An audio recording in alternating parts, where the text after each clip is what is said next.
Hello, my name is Macy. I'm a 42-year-old woman who's been married twice.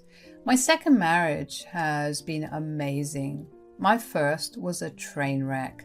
My first husband's name is Bobby, and we were high school sweethearts. We were your typical jock and cheerleader couple. We had a good time together, and he made me happy at that time. He was also my first relationship, so that was why I went so above and beyond for him. I thought he was my forever, and I sure acted like it too.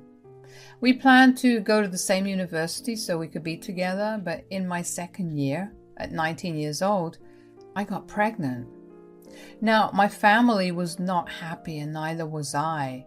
My mom warned me constantly that life would not be blissful, especially with Bobby.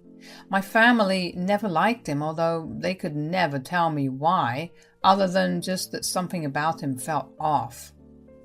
Of course, as a teenager, I wanted to prove them wrong and rebel against them, so I ignored all their concerns. Our families agreed to support us until we graduated and got good jobs, which I was and still am super grateful for. Bobby and I got married in court, and we had our first child. At first, Bobby was an amazing father. I felt like I was proving everyone wrong. And then, about 2 years later, I got pregnant again. This time, I was a college graduate, but I had to quit my job so I could stay back and take care of the kids. Bobby worked 2 jobs to keep us afloat. It was a tough life, but at that time, I felt that as long as I had Bobby by my side, nothing could make me feel bad. But a couple of months after our second child, Bobby began to behave very differently. I tried to talk to him about it, but he never budged.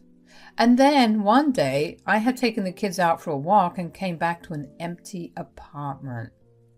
None of Bobby's things were there. I panicked, of course, and seeing me panic made the kids cry. I tried calling him several times, but each time took me to voicemail. I remember rushing to my mother's place with 2 kids that were bawling while I tried my best to hold back my tears. My mother looked alarmed when she opened the door and let me in. What happened? I think Bobby left me. What? What do you mean?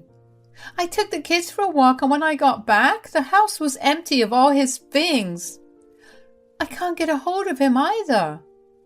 Oh no. Do you know why he might have left? I don't know. He'd been acting very differently for a while, but he wouldn't talk to me at all, and then today just happened. Okay, calm down a little. We should wait a little while, and if he doesn't show up, we'll file for divorce, and I'll help you out. But I loved him. How could he do this to his children? I know. I wish I could find him for you and ask him all these questions, but we have to move on. Not because it'll heal you, but because you have 2 kids to raise. My mom was right. So I spent the next few months painfully getting over him while raising 2 kids who looked a lot like him. I cried myself to sleep for many nights, but eventually months turned into years, and I slowly got over the pain. My kids obviously asked questions about their father, and when they were old enough, I told them the truth. They were devastated, but surprisingly understanding about their past. Together, as a family, we learned to live past the pain. My mom was obviously the biggest help for us, and she made raising 2 kids easier than it would have been all by herself. I happened to meet my current husband, Fred, at a bar 13 years after Bobby left me. I was out with my friends for one of their birthdays. My mom had the kids, and I figured it was the best time to let loose and have a little fun with my friends.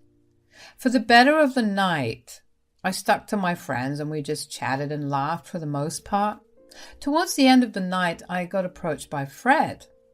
My friends had been begging me to get with the guy for years, but I was always too traumatized by Bobby to ever try again. So when Fred approached me, my friends left to go watch from further away as I made conversation with him. Fred started by asking me if he could buy me a drink.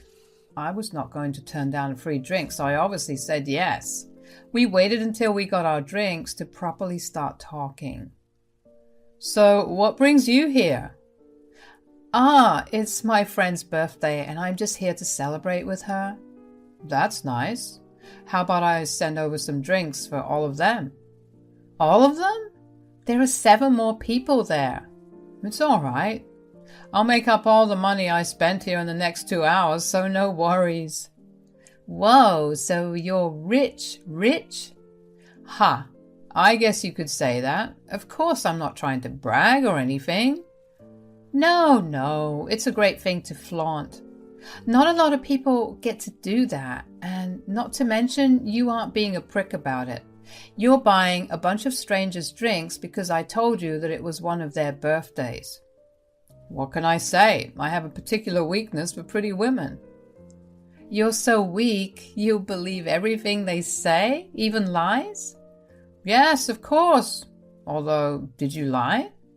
No. It is one of their birthdays, but it is concerning that pretty women make you weak. You should get that checked. How about you help me with it? Maybe if I had a pretty woman by my side, I'd only have a weakness for one woman. I could think of that. It was such a self-esteem boost to have been called pretty by Fred, especially because Fred looked gorgeous. He looked like he was worthy of being on the cover of a big magazine like Vogue. I was also surprised by my ability to casually flirt back with him. That was not something I was usually capable of. I was very much an introvert, so I don't know if it was the drink or just the aura that Fred radiated, but I felt comfortable enough to be flirty.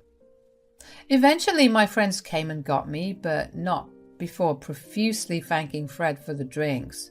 Before I left, Fred and I exchanged numbers, and from then on, we were constantly talking to each other. It started off as texts, and then we would call each other whenever we had nothing going on, or if we had something interesting to share. We also started meeting up a lot more often. At first, we met up in very public places, but as the months went by, we started hanging out at each other's places. I remember the way my jaw dropped when I walked into his house because it was quite literally a mansion. Fred laughed at my shock and told me that I should get used to his wealth because it would soon be mine. Fred was very open about wanting to marry me. He told me countless times how he had never felt so comfortable around anyone aside from me, and that only made me love him more. Fred was also more than open to me having kids. I remember him being particularly upset for me when I told him about Bobby. Ever since I told him, he went above and beyond to show me just how much I meant to him. Fred and Bobby were worlds apart, and it wasn't until Fred that I understood why so many people did not want me marrying or even just being with Bobby. I was glad that I got out of it, but I hated the way it happened. Fred helped me heal and forget all about it, which I was super grateful for. We only dated a year before getting married. We had a destination wedding and we flew out all our guests, which were technically just a handful of them, because we only wanted those who were really close to us to be there. My kids were super happy for me and told me constantly that they loved Fred, which in my head was another big win. Life from then moved on very smoothly. Every single worry I had was eased. Fred helped my kids out with their education as well, even though I told him that I would take care of it. He showed me that he accepted us as a package deal and not just me and then my kids. He had my kids' rooms decorated and set up to their liking even before we moved in together. Fred did everything that Bobby didn't and more. That was a true point of healing for my small family. And that's how our family grew from then on. Fred and I had a child of our own, yet he never treated my kids differently. About a year after Fred and I got married, my kids asked him to legally adopt them, which once again was a turning point in our family. After that, we became one big family. We did everything that families did, like going out to eat, going on vacations, doing fun things, etc. I was also doing well in my career, and Fred, well, his company was also doing amazing. There was not a single thing in my life that was wrong. Before I knew it, 7 years had passed. One day, out of the blue, I got a call from an unknown number. Hello? Look who it is, it's Macy. Who is this? Don't you recognize me? I don't think you remember much anyway. It's Bobby here. How are you doing? Bobby? What the hell? How did you even get my number? I forgot how whiny you are. I just happened to come across your number and I thought I'd give you a call to see how life has been treating you since you left me? Oh, come on, Macy. We were having way too much trouble and both you and I know that we would have gotten divorced anyway. So you just chose to leave without saying a word? Well, I wanted to avoid all the emotional drama, so I did what I had to do. You are a piece of work. A pretty rich piece of work. Do you know what good it has done me to have left you? I swear it was the best decision of my life. Are you being serious right now? Yes, I married this really rich woman who had kids, but I was willing to overlook it because of her money. She came through though because she got me this amazing job that pays me so much money. I'm living my absolute dream. So you abandoned the kids you did have to father someone else's kids? You got to do what you got to do, am I right? Please never call me again. Goodbye. I was seething. The pure audacity of that man to call me only to brag about his new rich lifestyle. Of course, a part of me wanted to carry on the conversation with him so I could find out where he was, only so I could go there and punch him. But at the same time, I was so overwhelmed with so many different emotions that I could barely think straight. But after I cut the call on him, I felt so much hurt. Not for me, but for my kids. My poor kids grew up for the better parts of their lives without a father who was in fact too busy fathering his new wife's children. I knew we were struggling, but what did he expect? We were only high school graduates when we had our first child. Where in the world would we have gotten money for ourselves? At the same time, I felt disgust roll over me. He was the classic definition of a sleazebag. He clearly wasn't one to give someone attention unless they had something to offer him. I decided to block his number because I didn't want to deal with him anymore. The chapter of my life had been closed for long enough and I never wanted it back open. I told Fred about it later on that night and he was understandably upset. But he was also glad that I blocked Bobby's number. We decided to move forward from that. About a week later, I got a call from another unknown number. It was Bobby once again. At this point, I was beginning to get frustrated. He called to brag again about his luxurious lifestyle. He told me all about the new expensive car he had just bought and how his kids were doing amazing at school. I didn't care to be polite this time and just hung the phone up on him. That did not stop him. He kept calling every week after that to keep telling me about all his expensive purchases. I kept blocking him with every number he called, but it seemed like he kept using different numbers to call me. At some point, I stopped picking up because then he only called me frequently.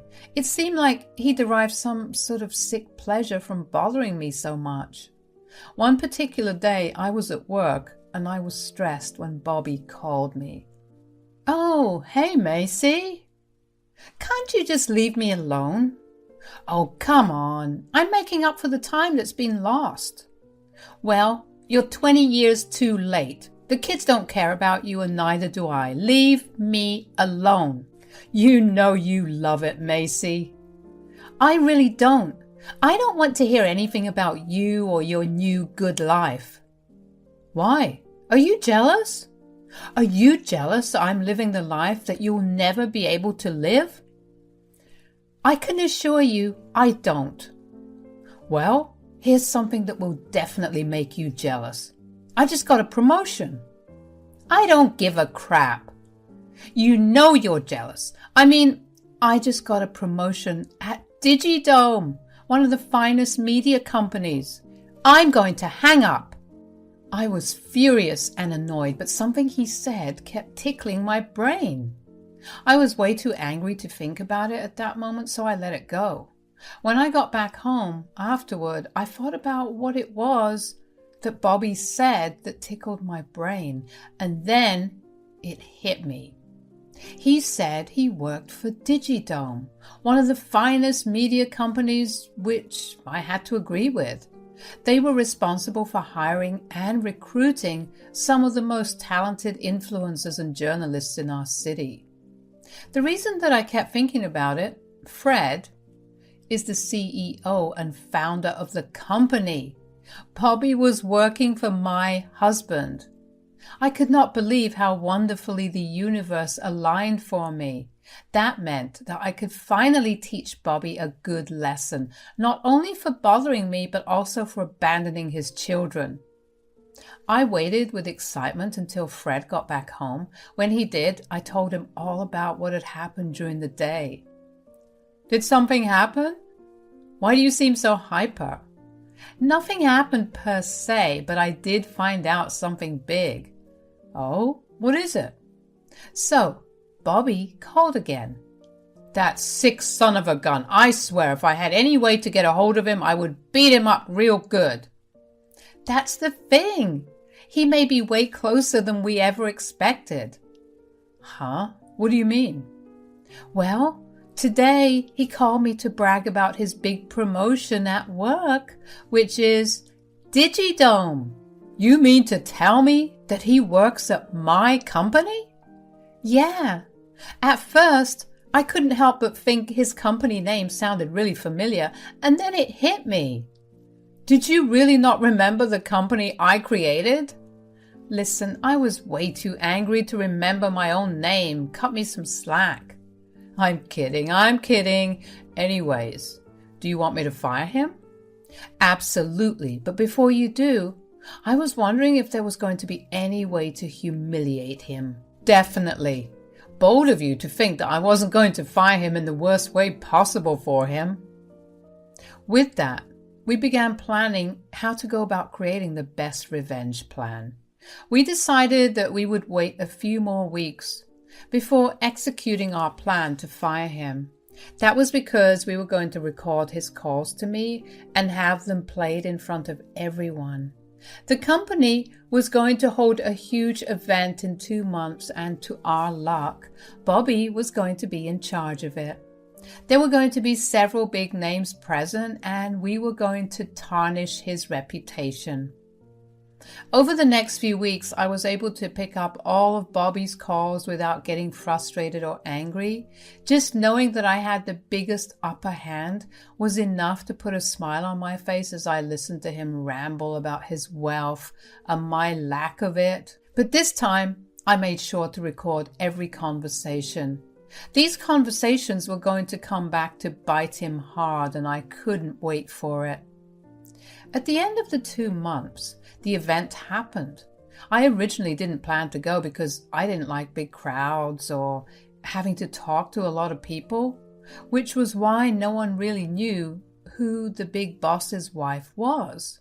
However, this event was where I would make my appearance. I wanted to see Bobby's fall while I sat on the throne. Fred bought me this gorgeous and very expensive dress, and that was what I wore. I stayed in the car until Fred called me because we didn't want Bobby to see me and make a run for it.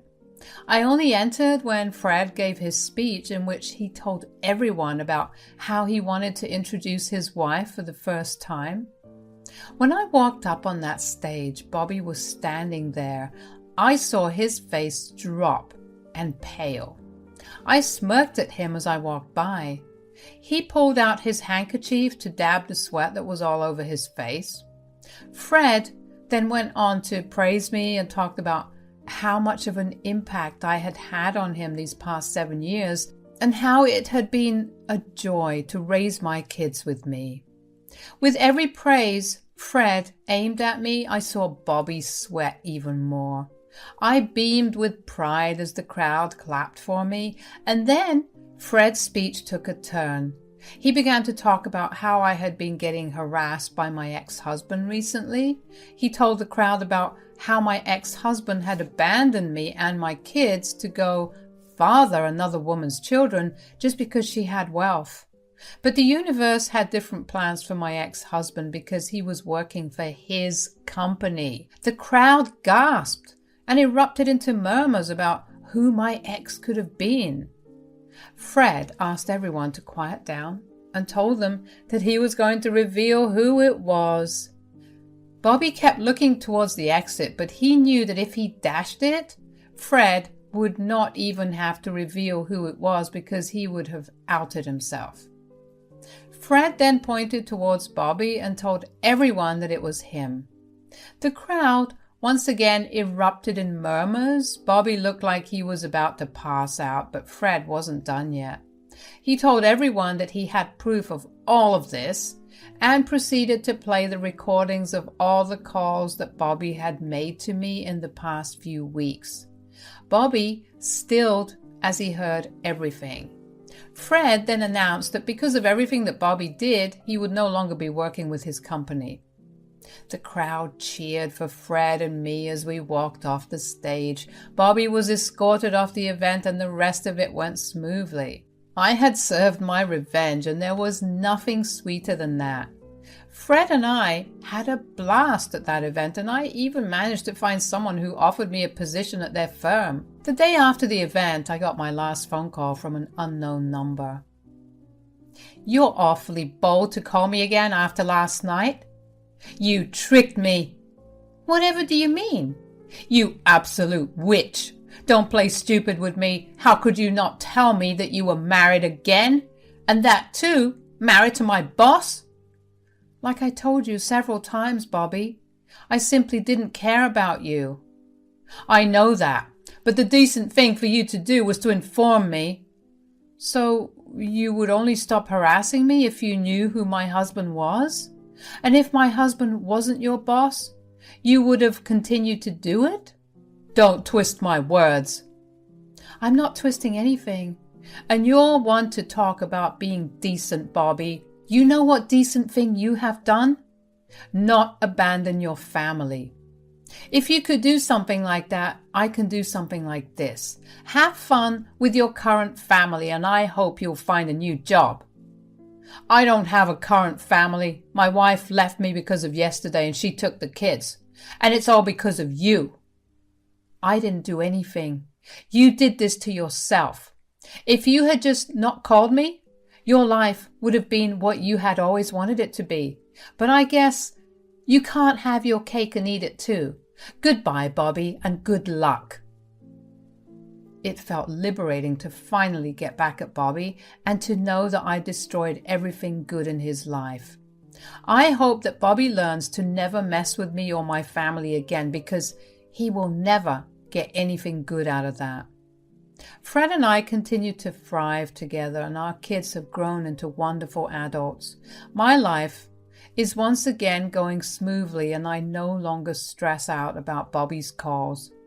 I'm finally vindicated, and I feel way lighter than I have for the first time in a long while. Thank you for listening to my story. Hello guys, my name's Harley, and I want to tell you about my horrible stepmother, Lena. I will be calling her Lena in my story because she never was my mother or even interested in being one. I mean, this is what she told me when my dad, Cameron, first introduced me to her. She didn't do it in front of him, though. She said, "I don't want you getting any ideas about me being your mother, Harley. You are just my husband's daughter and nothing else. You are a teenager, so don't expect me to ever slave myself for you." That's okay, Lena. I'm perfectly capable of doing things on my own. I just want my dad to be happy. I won't come in the way." "You are already in the way, you little witch. Don't try to be smart with me. I know how to manage worthless teens like you. As soon as you turn 18, I will do my best to make sure you are out of our lives for good. Then I will have Cameron all to myself." The talk escalated very quickly to Lena saying some exceptionally nasty things about me and my dead mother. Yes, my father was a widower and my mom died when I was only 8. I miss her terribly, and it took Dad a long time to date, let alone find love again. That was one reason why I never told my dad about Lena's horrible words or behavior. Big mistake, guys. I should have spoken up because this woman turned into a nightmare after she married Dad. Even Dad was taken aback by her behavior. Lena always targeted me and did her best to turn me out of the house. She made it clear that she hated children and didn't want me around. That was something she never told my dad before they dated. When Dad refused to abandon me, she started to find ways to harass me. She used to mess up her food and put the blame on me. She said, "Will you look at your daughter, Cameron? Look at what she's done. She has purposefully spoiled my cooking because I refuse to cook for her. She is going to poison me one day, Cameron." "Holly, do you have an explanation for this?" "I swear I don't know anything about this, Dad. I'm perfectly happy to cook for myself. I wasn't even in the house before you came home, and I bought takeout to eat in my room." "Oh God, she's lying now, Cameron. I'm telling you that you need to get rid of her before she kills me." This is just one small example of what Lena has been up to for 4 years she was in my life. The entire fiasco was over too much salt on her food, which she had added herself to blame me. It was bizarre, but Dad believed me. I had enough proof. Throughout the year, she did a lot more. She got me off the phone connection, locked me out of the house for 5 hours, took my car keys on the day of an important test, threw away my project that I spent a week making, and much more. Dad did his best to make her understand that this wasn't okay, but she never listened. She would act friendly for a few days before doing something horrible again. By the time Lena was with us for a year, I got a job and started to pay for a lot of my own things. I simply didn't want her interfering in my life anymore. Dad was upset, but I told him that it would be nice for me to have money of my own. I didn't want him to feel guilty. Lena was a stay-at-home wife and considered her dad's money as her own. So she didn't want Dad spending too much on me. Not even some of the basics. I tried to be as invisible as possible so that Lena would leave me the hell alone. She never took the hint and continued to harass me. She wanted to keep her word of removing me from her life and the house. But she had no idea what fate had in store for us. The real fiasco happened a few weeks after my 18th birthday. Since I turned 18, Lena has been in a good mood. She was chirping and sometimes singing gleefully in the house. I knew why she was so happy. She was thinking that she would finally be able to get rid of me. Well, not so fast, Lena. She had no idea that I had heard her talking to her friend on the phone. She told me how she would ambush me and kick me out. I knew her plan already, but she had no idea what was in store for her. So the day I came home from work and saw my stuff packed, I was not upset, but just amused. I said, "Hey, Lena, want to tell me why my stuff is packed and waiting in my bedroom? Are we going on vacation?" "Don't act so smart, Harley. I hope you remember my words. I told you that once you turn 18, I will be kicking you out. Well, it is time for you to leave. Now, I have decided to be a good person and pack your stuff for you. Make things easier for you. So, you want to kick me out of my house? Oh, no, Harley. This is my house. And I don't want or have to keep you here anymore. I will deal with Cameron later, but you are leaving for sure. Lena had this overconfident smirk on her face, which told me that she was pleased with herself. She had already started to make plans in her head of what she would do with my room, but like I said, not so fast, Lena. Karma is just about to come for you. I calmly took out some documents from my bag and handed them to her. When she looked at me confused, I just smirked and said, I think you need to take a look at these papers first, Lena. I have been meaning to give you this for a while. Thank God you talked about the eviction today. It just made me remember these documents. What are these papers? Why do I need to read them? Why don't you take a look and find out? Lena sat down and started to read the papers that I had just handed her. She started out looking confused, but slowly her confusion turned into shock and then disbelief. She looked at me and then at the papers in her hand again. Then she turned angry. She said, Is it an eviction notice in my name? What the hell, Harley? What is the meaning of this? It means that I want you out of my house in a month. You know the usual thing that an eviction paper means. You can't serve me eviction papers. You can't do that. This is my house and I am the only one who can kick people out. No, Lena, this is my house and has always been so. My dad was just a caretaker who held this place for me until I turned 18. Now that I have, it belongs to me. I have just recently completed the documentation process. No, that's impossible. Cameron can't just give you this house. This is our marital asset, and he can't give you the house without consulting me. How is this a marital asset, Lena? Dad had this house before you were in the picture. I guess he didn't tell you that this house actually belonged to my maternal grandparents. They left the house to me and appointed Dad to hold the house until I turned 18, which I did just a few weeks ago. No. You have to be lying to me. This can't be true. You were trying to scam me and kick me out of the house. Wait till your father hears about it. He will kick you out instead. Lena then made the ridiculous mistake of calling my father downstairs. She forgot the fact that she never asked my dad if she could kick me out. I mean, even if the house belonged to my father, she should have asked him, right? She knew what his answer would be, so she went behind his back to kick me out. In her frenzy, she forgot this little detail and decided to involve Dad. I'm not complaining, though. It's even better for me this way. Dad came downstairs to check what the yelling was about. He said, Whoa, calm down, Lena. Why are you yelling like a banshee? What is wrong? Why won't I be screaming?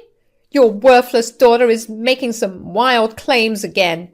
She's saying that this house belongs to her and she is kicking me out. Harley, what is going on? I need to know the truth. I knew that my dad would ask my side. He's a good father who knows that his wife can be a mean witch. So he always takes action after considering both sides. This is something that Lena always hated. She wanted Dad to take her side no matter who was in the wrong. I can't tell you how many fights they had on this. Still, Dad wanted to be fair towards us all. That's exactly why he asked for my side as well. I said, Lena calmed me down and told me that she was kicking me out. She said something along the lines of, I won't allow you to stay in my house anymore. I knew that she was going to do this. I heard her speaking to someone on the phone, so I decided to kick her out of the house instead. I served her an eviction notice. What the hell, Lena? Who gave you permission to try and kick my daughter out? You never discussed this with me. What is going on? Why am I hearing about this now? Lena knew that she had messed up at the moment. Like I said, she was so overwhelmed with the eviction notice that she forgot about being caught. I saw her panic for a while before turning hostile and defensive like she usually does. She said, "Your daughter is already an adult, Cameron. She had turned, and we let her stay in the house rent-free for a month already. Most parents kick their kids out once they turn 18. We need to make Harley learn to live on her own and become responsible." That's for me to decide, Lena. You are not and never was her parent. You didn't even contribute to anything related to Harley. How did you think it was okay for you to decide when to kick out my daughter? You were being unfair, Cameron. All these years I put up with your favoritism because Harley was a teenager. But now she needs to go. I won't let her stay in my house anymore. Who said this is your house? Which deed shows that this house is in your name? Well, it's your place, so I have equal rights to it since I am your wife. So this is my house too. I won't allow Harley here anymore. She needs to go. This is not my house, and even if it was, you have no right to it. This is Harley's house and has her name on it. Lena heard that and went pale. She didn't expect my dad to mirror my words and say that the house belonged to me.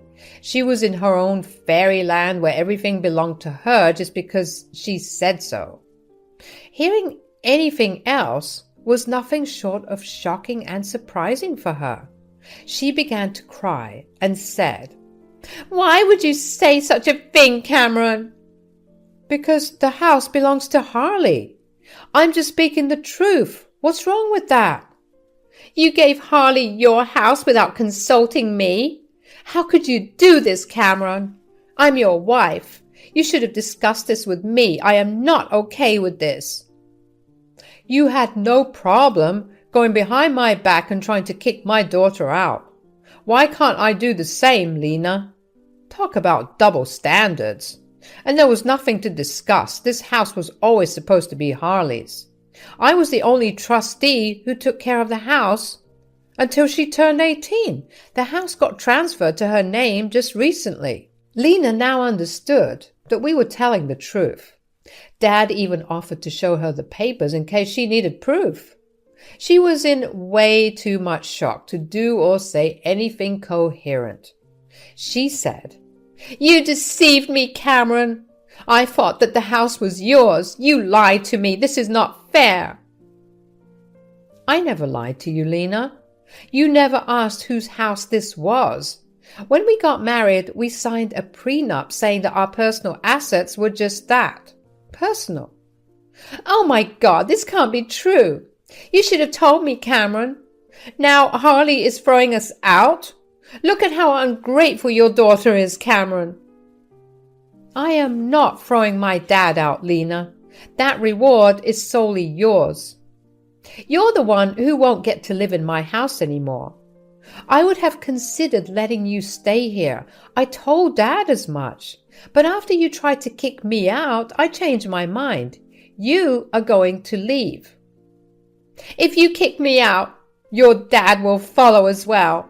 We are a couple. He won't abandon his wife." Now, it was my father's turn to laugh out loud. He already made plans of his own that I knew about. But he was unsure whether to go ahead with it or not. I guess today's events made the decision easier for him. He was about to blow up his marriage, and Lena didn't see it coming at all. He said, "Actually, no, I am not following you, Lena. I will stay here and take care of my daughter. I have been on the fence about divorce for a while now. What you tried to do today sealed the deal for me.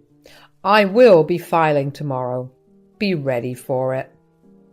"Wait, what? Are you going to divorce me?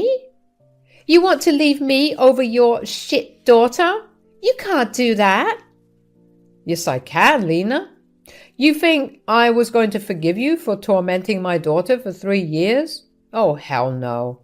All this while I thought that you might change. I have been nothing but patient with you. But now I know that you will continue to be a toxic witch. I don't want someone like this in my or my daughter's life. Lena took a step back as if she had been physically hurt. She never expected her divorce to come so soon. My dad is actually a pretty quiet man who doesn't do anything drastic. This was actually unlike him. He was mad and his facial features showed that. He didn't shout, but his tone gave away the fact that he was very angry. It made Lena even more anxious. She started to argue with my dad, and I chose to leave that space to retreat to my room. Dad and Lena fought for an hour straight. It was mostly Lena shouting and crying while my father explained his reasons to her calmly.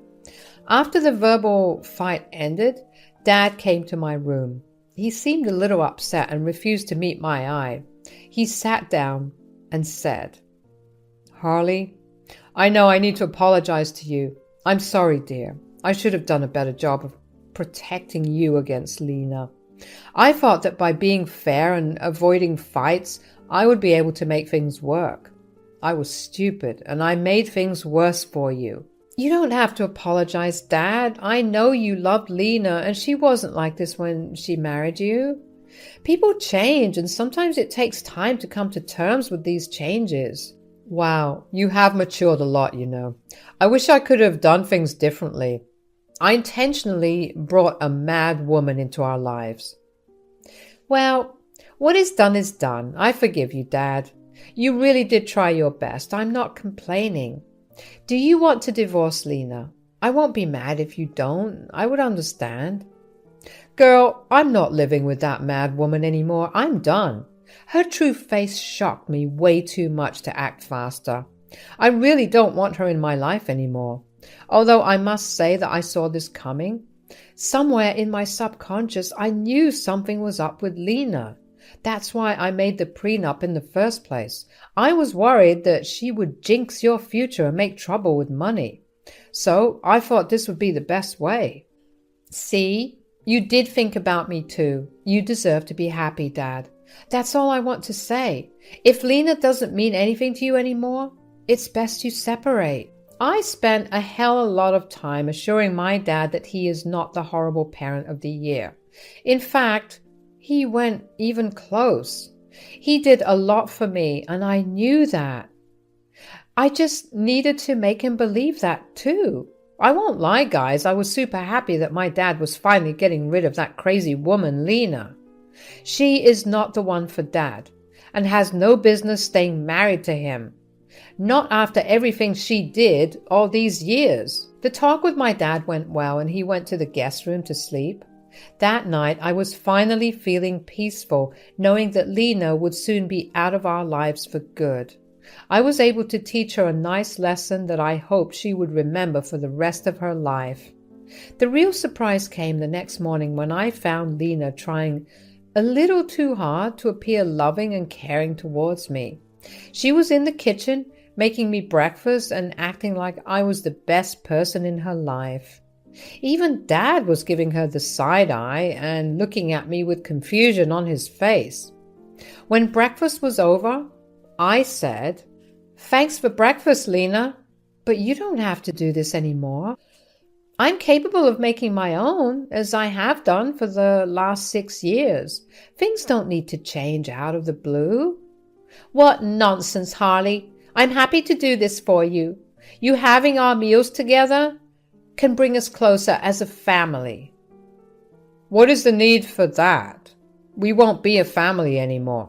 It's just a matter of time now. You should have done this years ago. It's too late now." "Oh, come on, Cameron. Don't be so hard on me. I'm trying.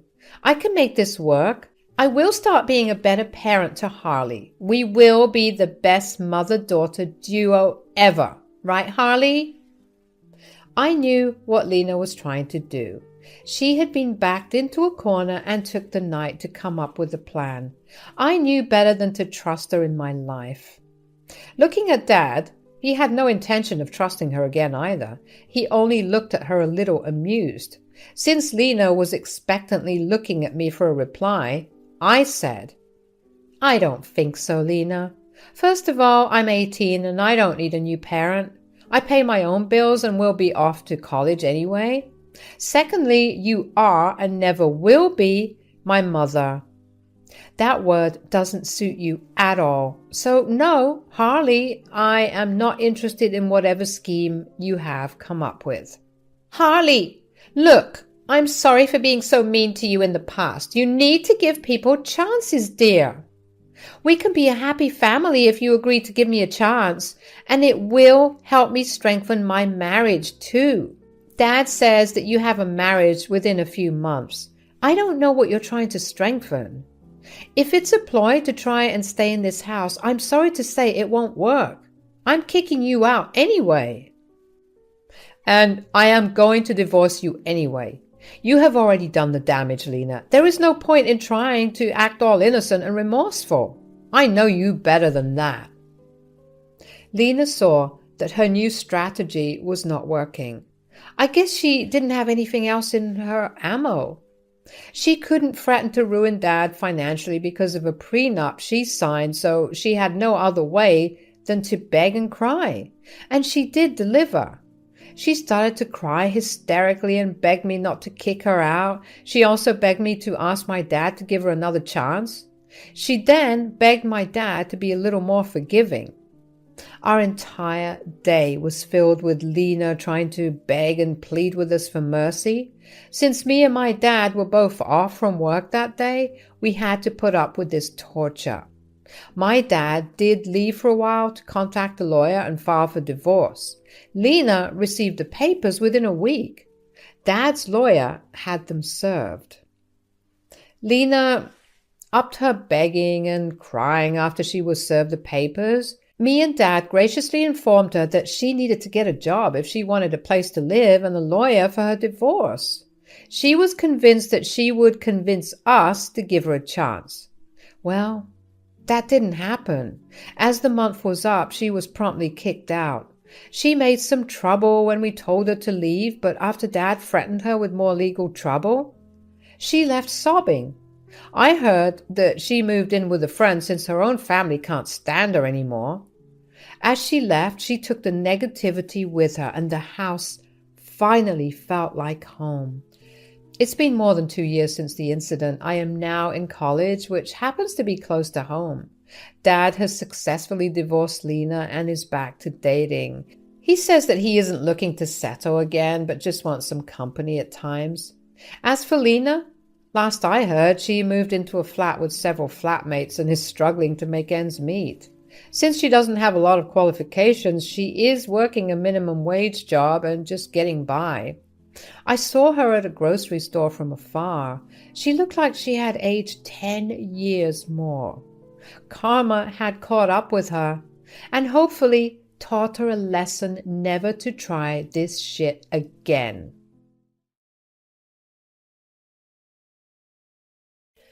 Hello, friends.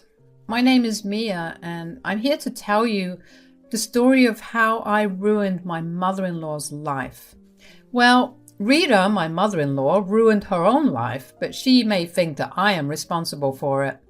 If she hadn't tried to make her son, Nigel, divorce me, she would have avoided getting divorced herself. So anyway, here is what happened and how I got rid of Rita's toxic presence from my life. Rita absolutely hated me. Why? No reason as such. She hated every woman her son Nigel dated.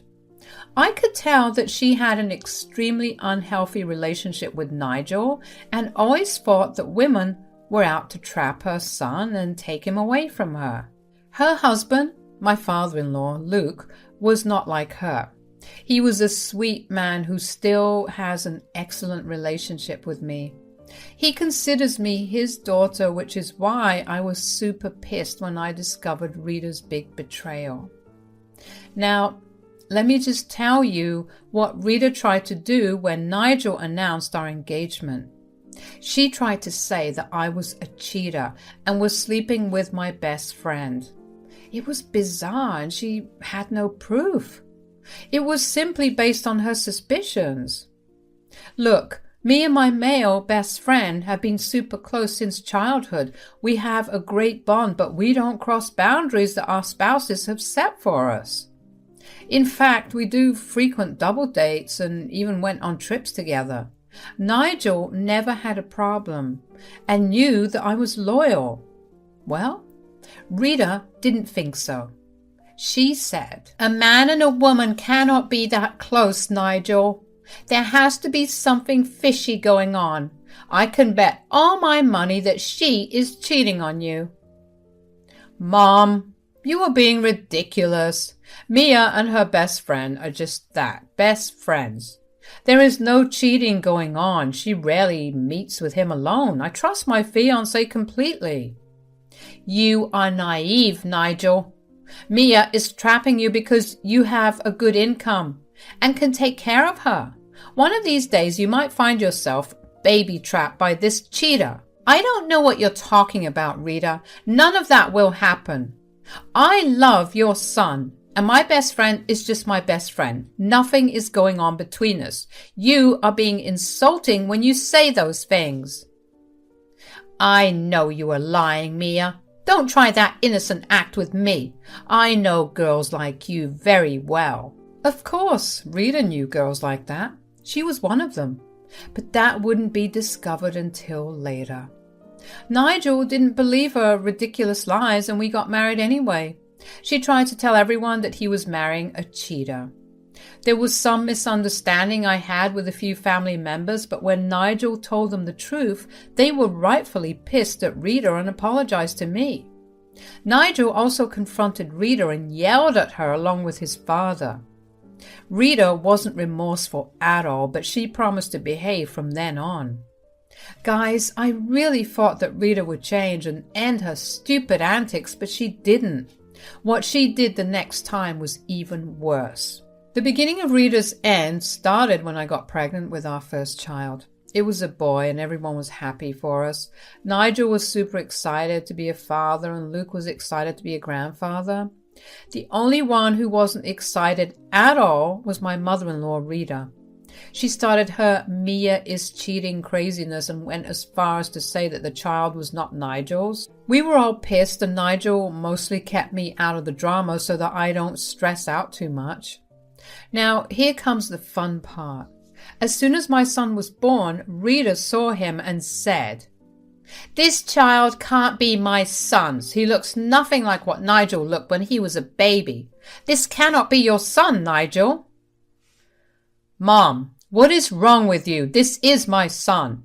Not all babies look exactly like the baby version of their dads. Or, Mom, I didn't look like my dad's baby version either. You are being ridiculous. Nigel, you need to open your eyes. This child is too white to be yours. We are all too tan to have this skin. What the hell are you talking about, Rita? You are being ridiculous. The baby had a lighter skin tone because I am very fair. Plus, baby's skin color can get darker once they start to grow. At least have some logic when you try to accuse me. We had a long and big fight with Rita about this issue. Ultimately, Nigel kicked her out of the hospital and was mad at her. Well, Rita went out and immediately started to tell everyone what she saw and that she was sure the child wasn't Nigel's. Some people were having doubts since we didn't want the baby around everyone before he was a month old. There was a lot of pressure from Rita and people's gossip that was bothering us. Ultimately, I succumbed and agreed to get a DNA test done. Nigel did try to shut me down. He said, "Mia, you don't have to agree to this. I trust you completely. I know that our son is mine. Mom can go kick rocks." Nigel, please, I'm tired of hearing Rita call me names and people assume things about me. This drama has been going on for too long. I have nothing to hide, so I might just as well get over this. Mia, Nigel, I think I need to tell you guys something. What's up, Dad? I don't know how to say this, but Nigel, you might not be my biological son. Luke was at our house when we were having this conversation. He suddenly turned serious when he said this. We noticed that he had been acting a little off for some time, so we were immediately alert, but we never expected him to say this. We were shocked, but Nigel was more than me. He said, "Dad, what are you talking about?" Look, I went to a doctor recently and some things he said made me doubt that I am your biological father. Are you serious right now? Oh my God, are you sure there is a possibility? There is a big possibility, Nigel, and I think it's time we found out for sure. Mia, keep this a secret from Rita. Let's get me and Nigel tested as well. I want to confront her when the results are out. She is planning to host a family dinner when the DNA reports of Nigel and my grandson arrive. Honestly, I didn't know what to say. I agreed since we all thought this was a good plan. I took the responsibility since Nigel and Luke were way too stressed to manage this. The DNA test was done, and as promised, Rita threw a family dinner to announce the results in front of everyone. She really wanted to humiliate me, but in her excitement, she picked up the wrong envelope before announcing the results. Nigel, me, and Luke noticed, and it didn't say anything. Imagine our faces when Rita screamed with joy and said, "I was right! They are not a match. My son is not the father of Mia's son. Mia is a cheater." Rita was jumping up and down with joy when the results showed that the people who tested were not a match. This essentially said that there was no freaking connection between the two people who got tested. Rita was extremely delighted by the results because she thought that my husband wasn't my son's father. She saw it as an opportunity to get me kicked out of Nigel's life. That's why she was dancing with joy and screaming to everyone that my husband wasn't the father of my child. But I didn't bat an eye at her reaction. Meanwhile, Luke and Nigel went pale and were shaking with anger. Rita thought that they were mad at me and said, "See, I told you guys that Mia is a freaking cheater. Do you see this? Nigel is not the father of her child. That is not my grandson. That is some stranger's spawn that Mia is trying to pass off as yours, Nigel. Oh, my poor boy, Nigel. I tried to warn you, but none of you listened to me." Rita, before declaring the results of the DNA test to the public here, you should have checked them in private once. Now, why would I do that, Mia? Everyone here needs to know what a cheater you are. Do you think I would be gracious enough to try and save face? You don't deserve that. You deserve to be kicked out of our lives for being such a cheater. When Rita said this, it was Nigel who cracked first. I could tell that he was exceptionally mad and ready to ruin everything. I understood his reaction because I knew he was feeling betrayed, so I didn't stop his outburst. He said, "Stop it, Mom. Just stop. Mia isn't going anywhere. She is my freaking wife who I love and trust with my own life. She is the freaking mother of my child." Nigel, what the hell are you saying? These results clearly show that the child is not yours. Mia has cheated on you and is trying to baby trap you. Here, you can check for yourself. No, I don't need to check anything. You need to recheck the results more carefully and then talk. You shouldn't have made us take a DNA test in the first place. Now, look at what you have done. Nigel, I understand that you are sad and in shock. This probably doesn't feel real to you, but it's the truth, son.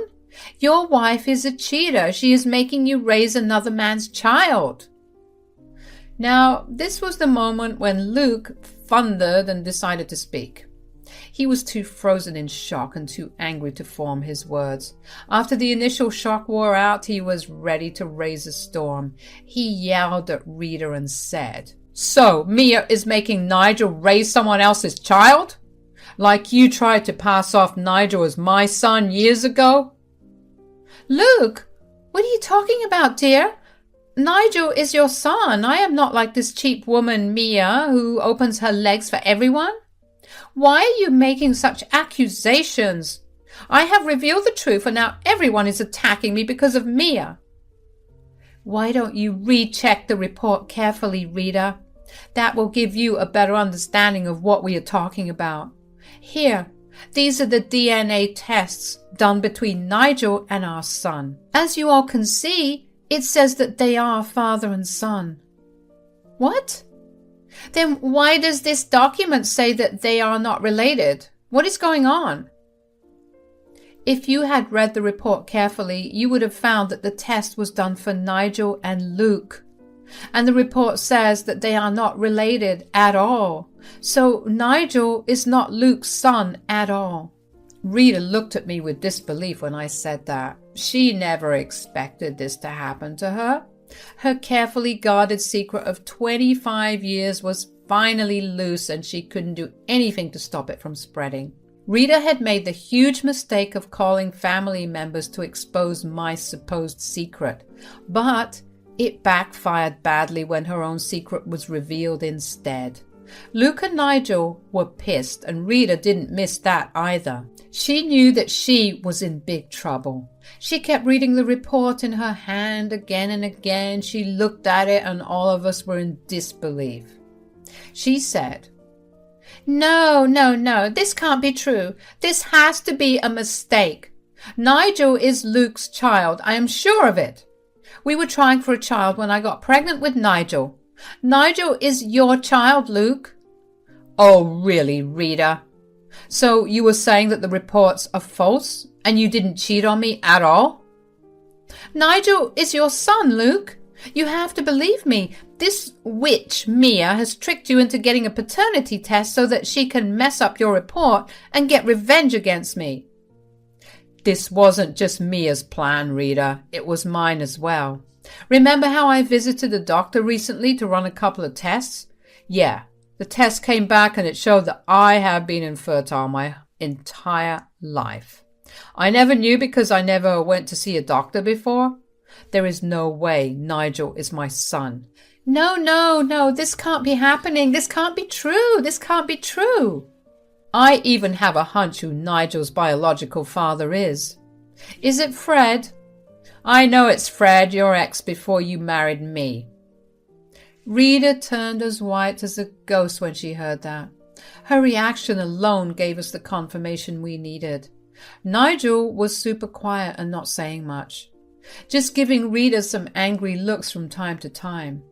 I knew that he was crushed by the betrayal and scared for a different reason. Everyone around us felt the same sense of betrayal that Luke and Nigel felt. Everyone looked at Rita in disbelief and anger. Her own mother looked like she was about to faint. None of the people there knew about her affair or the fact that Nigel was not Luke's son. It was a disaster for Rita. She started to cry when Luke said, "You don't even have to tell me, Rita. Your reaction alone says that it was indeed Fred who you cheated on me with. Doesn't matter, actually. Any love I had for you is already gone. I have been suspecting this for a while. Now that the truth is out, I don't want to spend another moment with you. I want a divorce." Luke, what are you even saying? What happened was a long time ago. I cut off Fred as soon as I was pregnant with Nigel. I swear he doesn't even know about Nigel. You are Nigel's father through and through. You are the father of my son, Luke. That I am, Rita. I raised that man for 25 years. I don't care what the DNA tests say. Nigel is my son. He will always be my son. He might not be my miracle, but he is my blessing. I will be his father till the day I die. Luke's declaration was just what Nigel needed to dispel his fears. My poor husband was worried that he would lose the only father he knew in his life. When Luke assured him of his stance, Nigel burst into tears. I was comforting my poor husband while Luke and the others dealt with Rita. Rita said, "You were right, Luke. You raised my son for 25 years. He is yours. We can just forget that the DNA test exists. Things can go back to normal. We can... No, just no, Rita. Things will never go back to normal. Every time I look at you, I will be reminded of your betrayal. Nigel might be my son, but you are no wife of mine. A woman who cheats on her own husband cannot be my wife. I am going to divorce you. That's final. No, no, no, Luke, you can't do this. You can't do this. We have been married for 30 years. You can't leave me over this. Luke! Rita was in pure shock and refused to understand what she was being told. The people around, including her own family, were throwing insults at Rita and agreeing with Luke's decision. Rita was still crying and desperately asking for forgiveness. She then decided to plead with Nigel and said, Nigel, look at what Luke is saying. He's going to leave me. Please don't make him leave me. Please make him understand, son. Don't you dare call me son. I don't want to call you mother anymore. You are the most vile woman I have ever known in my life. You hid my parentage. You dragged my wife through dirt for nothing when you were the one hiding the nasty secret. I can't even look at you now. No, no, Nigel, I am your mother. That is true, I swear. I gave birth to you. I am sorry, son. I am so sorry for everything. Please don't hate me. I made a mistake. Mia, please, you are a woman. You understand what I am going through right now. Please make them understand. Now, that is something I never expected to happen. Rita was so desperate that she started to beg me for help. She was pathetic and disgusting. She expected me to smile and ignore her sins just because I was a woman. How the hell did she think I would be on her side? I literally wanted her to burn in hell and suffer on earth. Oh, hell no, Rita. You dug your own grave. You were the one convincing Nigel to divorce me, saying that my son isn't hers. Now that it's true for you, how did you expect I will support you? You targeted me and my innocent son for nothing. You betrayed my husband and my father-in-law for 3 decades. You don't deserve anyone's forgiveness. I agree with Luke. He needs to divorce you. It was a mistake, Mia.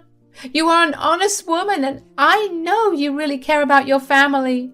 Your new family is about to be broken, Mia. Please don't let it happen. My new family includes me, my son, Nigel, and Luke. You are not my family, Rita. A woman who treated me so badly and betrayed her own family so badly cannot be my family. I don't want you around me or my son again. The rest is for Nigel to decide. I don't want you anywhere near me too, Rita. Stay the hell away from me and my family. Dad is doing the right thing by divorcing you. You deserve that. And that is what you wanted, right? You wanted to prove that a son doesn't belong to his father. You wanted the father to divorce his wife. That's what's happening now, Rita. Unfortunately for you, it's happening to your family. Rita looked like she had been doused in ice water. Nigel was a warm and loving person. No one, not even me, ever saw this side of him. He was super mad, but also extremely cold. He didn't shout or yell at Rita like the others. He remained calm and talked in the coldest voice I have ever heard. At that point, everyone knew he meant what he was saying. He would literally never contact Rita again. Rita sank to the floor while not making any eye contact. All the family members were berating her and calling her horrible names. I didn't feel bad for her. Instead, it made me super happy. Luke also informed her that she needed to be out of his house soon. It was Luke's house since he inherited it from his father before his marriage. Also, we live in an at-fault state, so it would be likely that Luke would sue Rita for paternity fraud and escape from giving her alimony. Rita was now seriously in a big mess. Days passed and Luke stuck to his word. He actually went straight to a divorce lawyer the next day. He also formally started an eviction process against Rita. She threw a big tantrum complete with crying, begging, and even yelling. Luke wasn't going to go soft on her anymore. He wanted her out of his life as soon as possible. Rita also blew up my and Nigel's phones with texts and calls. It was mostly her begging and making ridiculous excuses for what she did. We read only a few and blocked her after that. Rita then showed up at our house to cry to us. She said, "Luke is kicking me out, guys. I have nowhere to go. I only have very little money that I need to get a divorce lawyer. I need a place to stay." "You can go anywhere you want, Rita. We won't be the ones housing you. Plus, we already told you that we want nothing to do with you." "I am your mom, Nigel. Why are you calling me by my name? I am your mother." Now, this pissed me off a lot.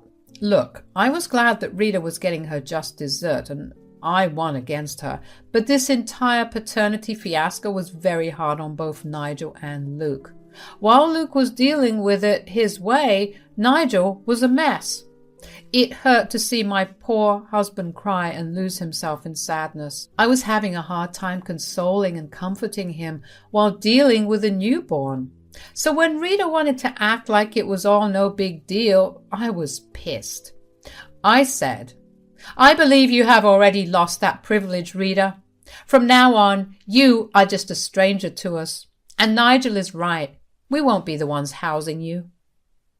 "Mia, please don't do this to me. My grandson needs his grandma in his life." "Don't you dare call my son your grandson. Your own son refused to call you Mom.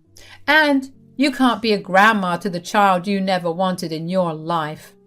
Don't try and use my innocent child to guilt us. It won't work." "We have had enough of your bullshit, Rita. It's time for you to leave. Don't bother showing up again because I will call the cops on you. Trust me when I say you don't want more legal trouble after this." Rita did some more crying and pleading before Nigel shut the door in her face. It was satisfying to see Rita suffering, since she messed up so many lives because of her poor choices. We went back inside and waited for Rita to leave. She did leave when she realized that we wouldn't budge. After that, Rita kind of stayed away until it was time for her to leave Luke's house.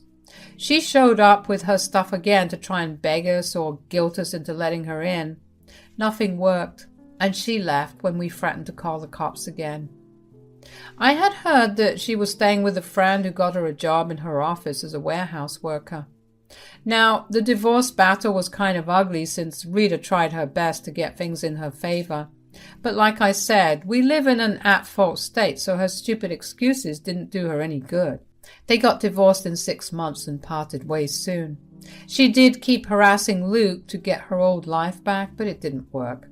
She is now miserable, working in a warehouse and earning only the bare minimum. She has been cut off from the entire family, and no one has taken her side. She doesn't even get invites to attend parties and family gatherings anymore. Nigel and Luke are doing much better after joining therapy. It's good to see them still hold that strong bond despite the DNA report. We still have weekly family dinners and Luke comes over frequently to spend time with his grandson.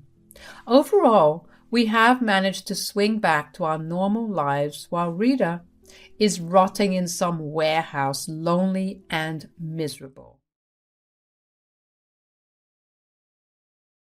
I'm Riley, and I was crushed when I found out that the man I married was a freaking cheater. Jim and I were together for 8 years before we got married. We were your classic high school sweethearts who had seemingly made it to the finish line. But we didn't live happily ever after. One day, quite randomly, I found out that Jim was cheating. It was an employee of his who contacted me. My husband was actually a decent businessman in a small city. You may or may not recognize me, so I did use fake names. I'm Riley, and you will also know more about my husband Jim and mother-in-law Tina. So Jim's employee reached out to me with proof that my husband was cheating. I was in denial for a week. But guess who snapped me out of my denial? My husband, Jim. He came home and said, "I want a divorce. I'll be filing soon, but I already made the decision. I thought you should know. I don't want to be with you anymore." What? Why, Jim? I don't understand. There has to be a reason for this. Well, I just don't love you anymore. So it is true. You are having an affair. Jim's face went white when I said that. He didn't expect me to find out. I don't know why. I don't know if he had actually thought that he could get away with whatever poor excuse he could find for the divorce. When I revealed that I knew about his affair, he looked shocked and a little angry. He said, "I don't know what you're talking about. I'm not in love with you anymore, so we are divorcing. We will split amicably and keep what's ours. You think I will let you walk away without consequences? I know about your affair, and I have enough proof. I don't care if you leave me for someone else. I already wasted years for you.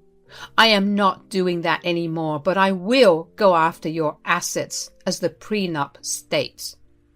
"Let's not make things difficult, Riley. We don't have to strictly follow the prenup. We can sort this out between ourselves." I knew why he was so against me bringing up the affair. You see, me and Jim had a prenup in place. It was done in his insistence. He wanted to protect himself in case of a divorce and didn't want me to cheat and get away with it. I was fine with it because I wasn't going to cheat anyway, and the prenup terms looked fair. Now, Jim hadn't realized that he would one day end up being the one to cheat. He found himself in a tough position because he really did want to marry his mistress. I looked her up, and I'm not kidding you when I say that she looks like a supermodel. Good for Jim, I guess. Anyway, the affair slowly took away all the feelings I had for Jim. I was now filled with the rage instead of being heartbroken. Jim wanted to screw me over and take away what is rightfully mine. I wasn't going to let that happen. I said, "Let me be clear about one thing, Jim. I am going to get what is rightfully mine. I know you don't want to talk about your affair because of the prenup. Sadly for you, I already have a mountain of evidence against you. Damn you, Riley, why can't you just leave me alone? Just let us split amicably." You are the one who insisted on the prenup, Jim. You can't fault me for trying to uphold it. Besides, why would I let go of the opportunity to take your money? Say what you say, Jim. I will uphold the prenup and bring up your affair. This won't end well for you, Riley. Let me be clear about that. I will find a way to make things even. I won't let you take away my money. Jim's threat loomed in the air even after he left the house. I was already on the verge of tears and broke down when he left, presumably to be with his mistress. I cried from anger and sadness. I didn't know how I chose such a wrong man for me. I wasted years of my life loving the wrong man. But I wasn't going to sit back and let him do what he wanted. I wanted to take matters into my own hands, so I immediately called Tina, my mother-in-law, who is one of the closest people I have. I know many of you have really horrible mother-in-laws, but my one is just a gem of a woman. Tina is super wealthy like her son, but his exact opposite. Tina was a woman of morals and treated everyone with love and respect. She was very confused as to why we were divorcing. I chose not to tell her everything because I was afraid she would side with Jim.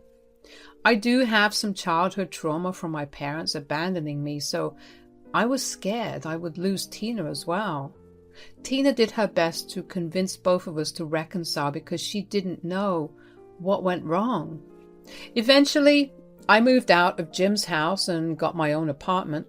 Tina was sad but more angry at Jim because he was the one who initiated the divorce. Jim probably thought that once he told his mom everything, she would side with him. He was her son after all. To be honest, I was scared of that happening too. I really loved Tina and didn't want to lose her. But she did the exact opposite. One day she called me in a panic and told me that she wanted to come over. She looked really glum and said, "Riley, I need to talk to you in person. There's something I found out about Jim. I wanted to come and tell you." "Is this about Jim cheating on me, Tina?" "Wait, you already know about that?" "I didn't know a thing."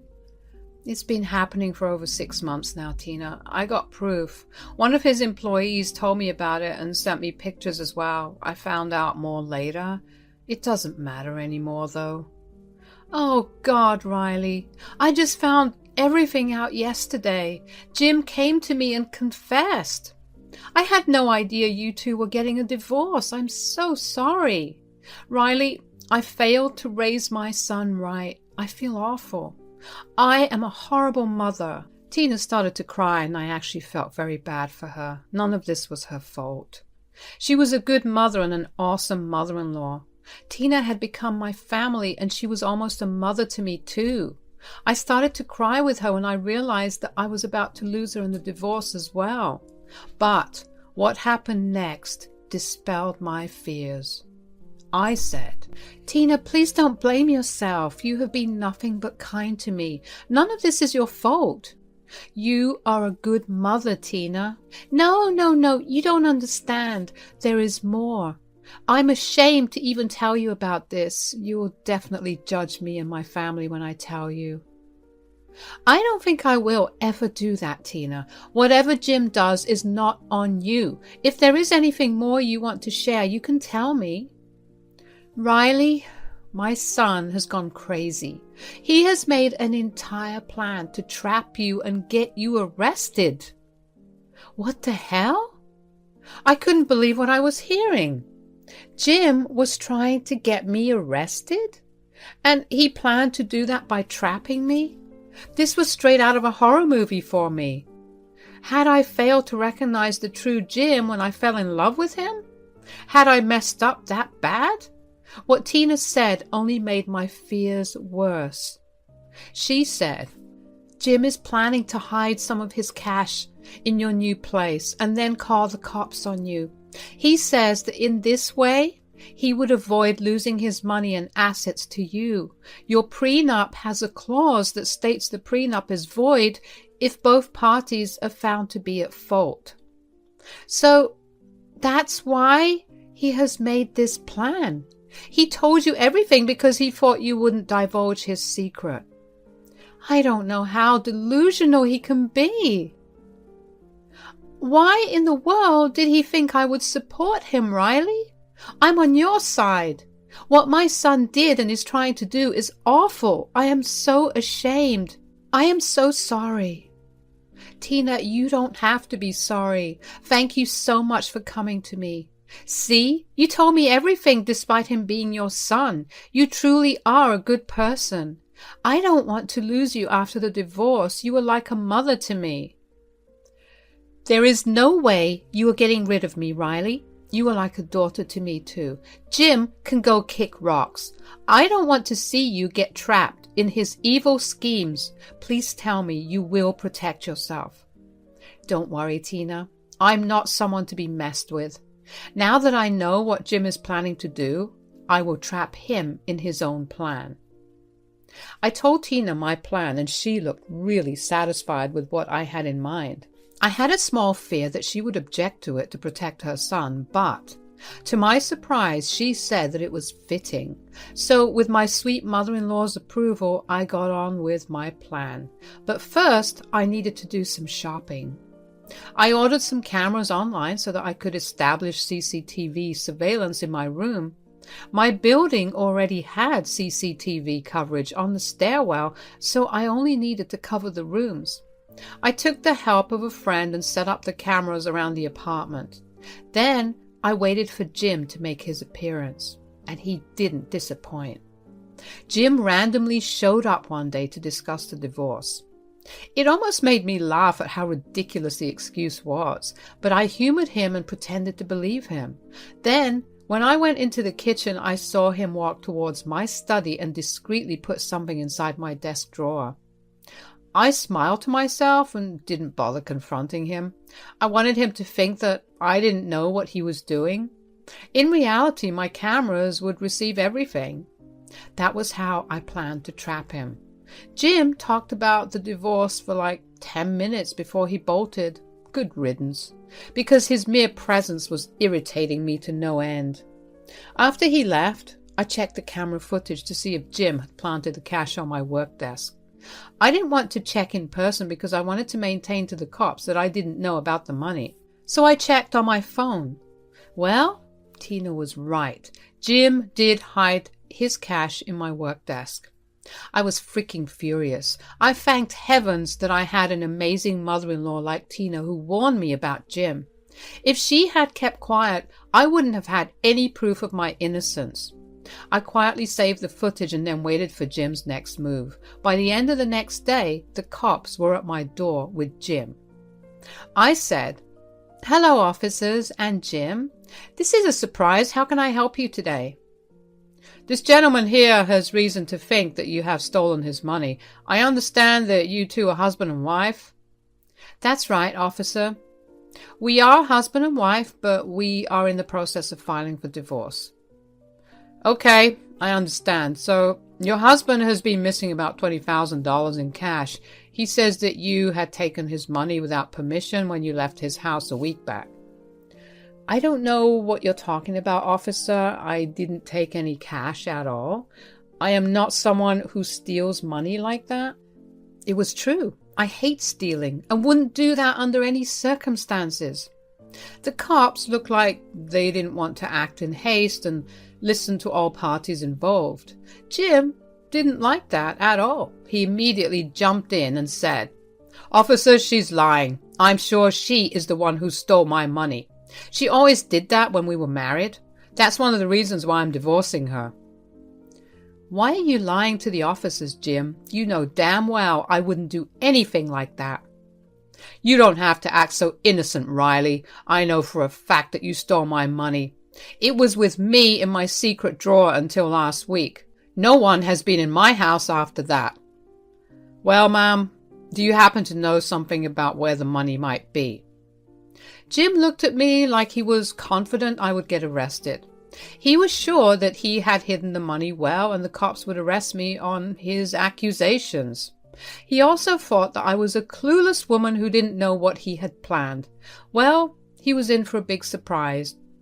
I said to the cops, "Officers, I will show you where the money is and who moved it there. It won't take a long time. I have concrete proof of it as well." "Okay, ma'am. If you do have proof, we would love to see it. We don't want to arrest you for nothing." "She is lying, officer. She stole my money because I'm divorcing her. She's just trying to get away with it by lying. I think you should arrest her right now." "We will do what we think is fit, sir. Since ma'am here has already offered to prove herself innocent, I have to investigate before arresting her." Jim looked kind of nervous for a second before shutting his mouth and going back to being angry. To be honest, the officers didn't look very thrilled with his rudeness and insistence on getting me arrested. I took the cops to my work desk and showed them where the cash was. Immediately, Jim's face lit up and he smirked at me. He jumped at this chance to finally throw me in jail. He excitedly said, "Did you see that, officers? She had my money hidden right in her closet. She is so sure of getting away that she doesn't even bother to hide it. You need to arrest her. That's all the proof you will need, officers." "Yes, your money is in my closet, but I am not the one who put it here. Officers, I must inform you that I have cameras everywhere in the house. I live here alone, so I didn't require permission from anyone. I can show you who put the money in my closet. If it was me, you would see me in the CCTVs as well." "What? You have cameras in the house?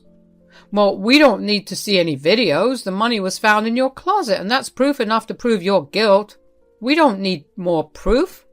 "I think we can speak for ourselves, sir. You need to let us do our job instead of telling us what to do. Ma'am, you can show us the camera footage if you will." "Sure, have a look. I don't have any problem showing you what happened to the money and how it ended up here." I pulled out my phone and showed the cops the video of what happened last night. I didn't have to worry about personal videos because I changed in my closet or the bathroom. When I presented my phone to the cops, Jim seemed to be in a panic mode. He didn't know what kind of footage I had, but he knew that I wasn't lying about the cameras. When the cops were done seeing the camera footage, they said, "All right, sir. We've seen all the footage and saw you put yours in her closet. Looks like you planted the money here to get your wife arrested, sir." "What are you talking about, officers? I'm sure there must be a mistake. I don't know what you're talking about. I didn't do anything. She's the one who stole money from me." "Sir, do you realize that we can arrest you for calling us unnecessarily? And your wife here can definitely file a police report for harassment and defamation as well." Jim suddenly started to look scared. He started to spew nonsense about why the video showed him sneaking into my room, hiding money in my closet.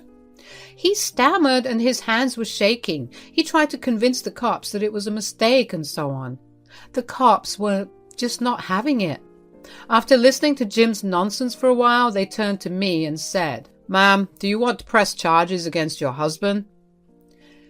"Now, officers, we don't have to do anything like that. It was a small misunderstanding. We can solve it between ourselves. There's no need for any police report or something." "I think we'll let your wife decide that, sir. It falls within her legal right to sue you and get you arrested right now." Jim then turned to look at me with fear and anxiety in his eyes. I could tell that he understood how badly he had messed up. In his hurry to frame me as a thief for an easy divorce, he had fallen into his own trap. Now he didn't know what to do except to beg me for mercy. He said, "Riley, we don't have to do this. We can solve this between ourselves. There's no reason to get the cops involved." "Why not, Jim? You involved the cops in the first place even when you had no reason to. I have a pretty good reason to get you arrested. You tried to ruin my reputation by accusing me of theft." "It was a dumb and stupid mistake, Riley. I swear I wasn't going to land you in serious trouble. I just wanted to get even in the divorce so that you cannot keep the prenup." "Oh, trust me, Jim. I already knew that. I can't believe that you would stoop so low. I hope your new girl is freaking worth it because, dear husband, you are getting arrested." Jim looked shocked and the color drained from his face. I told the cops I would love to press charges against my husband. They were happy with my decision and handcuffed him on the spot. This is when Jim's tears began. He started to cry and beg for mercy. It was actually pretty pathetic and disgusting to watch.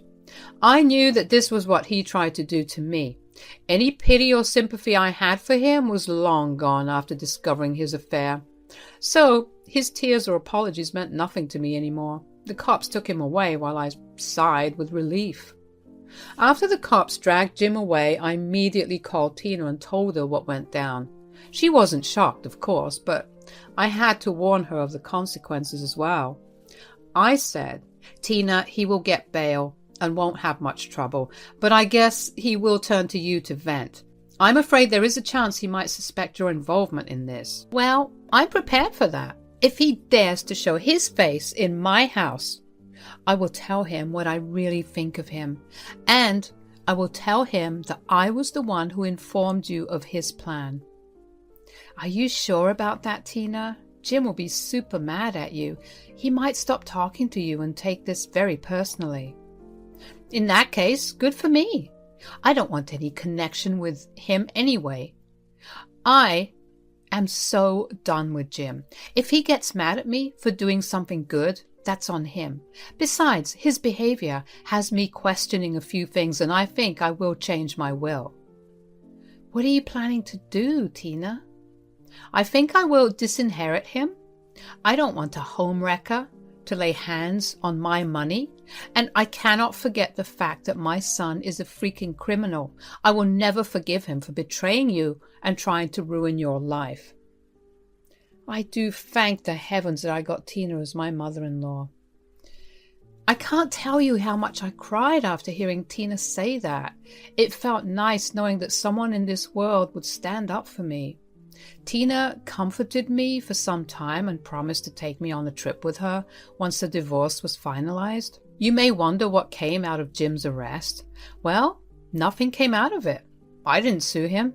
Instead, I held it over his head and quickly got a divorce. Because of his arrest and affair, the prenup was upheld and I got over 70% of our assets. He lost quite a good amount of money and also paid my lawyer's fees as stated in the prenup. At the end of the divorce, Jim was severely traumatized by his own schemes and plans. Jim also ended his relationship with his affair partner after she yelled at him for losing money to me. I knew that the woman was only after Jim for his money, but Jim was stupid enough to think that she was in love with him. His relationship soured quickly and added to my revenge, although this wasn't intentional. Tina and Jim are no longer on speaking terms. They see each other at family events and still don't talk. After the news of our divorce, affair, and arrest came out, Jim actually lost a good bit of family members as well. They found his behavior atrocious and immediately proceeded to cut him off. He is still being constantly criticized long after our divorce was already over. Tina and Jim had a huge argument where she told him that she was disowning him. Jim was not happy, of course. He had lost his mom, wife, and mistress in a matter of months. Now he's all alone, trying to rebuild his savings and his reputation. Now, let me tell you about me. I'm probably at the best freaking stage in my life. The divorce made me even richer than before. As Tina had promised, we took a trip together for a week in Hawaii. We had a great time bonding even better. It's been a year since my divorce and we actually had a trip planned next month to Spain. I haven't started dating again yet because of some mental health problems that I'm seeing a therapist for it. Life is good and I'm taking time to relax and learn to be on my own again. Hello guys, I'm Nikki. I will tell you the story of how I got even with my mother-in-law and taught her a good lesson. My husband Leo and I are not very rich, but we are fairly upper class. His father has been deceased long back and left a fortune behind. Sadly, his stupid spendthrift mother, Regina, kept making ridiculous financial decisions and slowly wasted away the money his dad had left. Let me tell you a little about Regina. She was a housewife with a great distaste for women who worked. She has that horrible princess mentality and depends on others for financial help. This woman absolutely despised me because I was a working woman. She always demeaned me and called me names because I worked. Leo and I tried to put her in her place, but she would never stop. Eventually, I just gave up, but I never forgot. The part of my life I am about to tell you happened when I got a second job. You see, I was earning well at first but needed money for something. I always had a dream of independently owning a house since I grew up poor. That's why, when my husband bought a house with his money, I also started to plan for mine as well. Leo was very supportive because he knew it was my dream. But Regina had a lot of nasty things to say. She said, "I hear that you have taken up a second job, Nikki. How sad for you. It must be hard being poor." Well, I'm not exactly poor, Regina. I'm doing okay. The second job is for other expenses I have been planning to buy. Oh dear, it's okay to not have tons of money, Nikki. You don't have to lie about it. I understand that not everyone has the luxury of being carefree like me. Mom, you are taking things too far. Nikki is not wanting for money, which I cannot say for you, though. You have been spending money like it's endless. You need to be careful or else you will land in trouble again. Oh God, Leo, you don't have to worry about that. I have enough money to pay for the stuff I do. It won't be a problem. You should concentrate on your wife since she is the one slaving her life away. After Regina said this, Leo's face told her everything she needed to know. It was time for her to shut up. I didn't bother yelling at her because I knew she wouldn't change. Besides, I didn't want to stoop to her level just yet. There would be a better time. Regina was a dumb woman who didn't know how to deal with the consequences of her actions. I say this because she comes back at our door 1 year later to complain and cry about her debt. She said, "I don't know how it got so bad. I had so much money, I didn't think it would make such a big difference." Yes, you did have money, but it wasn't endless. Regina, had you worked a job, you would have received more money every month. Oh, shut up, Nikki. I don't need to hear the job nonsense from you. I haven't worked all my life, and I am not planning to start any time soon. I am above that. There it was again, my mother-in-law's flat-out refusal to work. This woman was truly delusional. I had no idea how she was going to get out of her mess. I saw the numbers, and it was a lot. Regina was in a very bad financial situation, and she still wasn't going to change. Oh, this didn't mean that she forgot to insult me again. Sometimes I feel like I am her mortal enemy. I chose not to grace her with a reply, but Leo was simply not having it. He said, "Why are you yelling at my wife, Mom? What she said is absolutely right. If you had a job, you wouldn't be in this place. Leo's son, I can't work. I'm an old woman. You want your mother to waste her life struggling at a low-paying job? Just imagine how sad that would be." Look, I know you have aged, but you can still join work. I don't want to see you struggling, but I also can't pay you. You have a lot of debt, Mom. I had warned you about it. But I really need the money, Leo. I know I should have listened to you, but what's done is done. Like I said, I cannot help you, Mom. I have just bought this house and I'm still paying the mortgage. I don't have much to give you. Besides, you cannot depend on me every time you run into debt. I have a family now. Regina did not like that at all. She had expected Leo to step up and pull her out of debt like always. But Leo wasn't that stupid anymore. He had run the numbers and seen that he had lost a lot of money paying off Regina's debts. He wasn't going to do that again. Besides, with the mortgage and down payment on the house, he literally didn't have much left.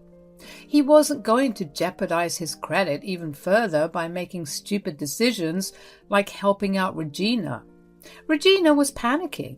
She said, "If you don't help me, who will, Leo? I don't know what to do." "Well, there's just one option left. You need to sell the house." "What the hell, Leo? I'm not selling my house. It is your childhood home and has my treasured memories too. I would never be able to afford a house like that again." So, it's not about the memories after all. You simply don't want to sell the house because it is a beautiful place that you definitely cannot afford to buy in the future. Too bad you don't have any other option. This is the only way. Regina was super sad, but knew that she didn't have an option. Even Leo was upset that it had come to this point. It was then that I thought how amazing it would be if I really ended up buying her house. I mean, it was Leo's childhood home and he didn't want to let it go. He also couldn't pay for it because he had recently bought a house. If there was anyone who could buy it, that would be me. I wanted to make that purchase. It was indeed a very beautiful house and just in my budget. After Regina left, I talked it over with Leo. He was actually happy that I wanted to get the house. I made my decision and told Leo not to tell his mom. He agreed because he knew there was no way his mom would get a better offer. She wasn't keen on advertising the house because she didn't want to ruin her status. So she was doing it discreetly through an agent. When Regina finally contacted an agent, I went ahead with my plan. I had texted Regina's agent after the very first insult she had thrown at me. My agent contacted her, and the deal was finalized. I was happy, but so was Regina. But my happiness would be long-lasting while hers wouldn't last more than a day. Do you know how I knew Regina was happy? Well, I got an invite from her to a party at her house. You would think Regina would wise up and start planning her finances better. She's not like that. Once she had the money in her account, she immediately went to host a party. She came by the house when Leo wasn't around and said, "Hello, Nikki. I'm glad I could catch you at home. I was half expecting you to be out working a third job on holidays." Very funny, Regina. As you can see, I don't need a third job yet. Tell me what you want. It's such a shame you insist on slaving away your life. I guess not everyone can be as lucky as me. Anyway, since I don't need to slave away my hours, I have plenty of time available to host a party. There is one tomorrow. You are invited. I was a little stunned to hear that she was hosting a party. This woman was literally drowning in debt and had to sell her house. When will she learn to handle her expenses better? I was very confused and annoyed. I said, "Wow, what's the occasion, Regina? That was a very out-of-the-blue invitation." "I don't need an occasion to plan a party, Nikki. I have a lot of spare money at the moment, and what's a better way to utilize money than to host a party?" "I see. So there is a party just because you have the money to spare? Good for you." "Honey, I don't have to work to earn, remember? So I have the means to host a party without any occasion or excuse. I hope you can take the day off and join the party. Maybe I will pay you the day's wages if you can't make it." "Thanks for the super generous offer, Regina, but I won't be requiring it. I'm perfectly capable of taking a day off without it hurting my finances." My blood was boiling at the way Regina talked to me. She always had a habit of humiliating me, but this was stretching it too far. On one hand, I was getting pissed off at her for troubling us with her financial problems. On the other hand, I was fuming at her superior attitude and the way she constantly demeaned me, even in a short conversation. But I calmed myself down, knowing that I had some great ammo to use against her. The party was actually a great place where I could get my just revenge against Regina. There was no way I would miss it. I took time off work and managed to join Regina's party.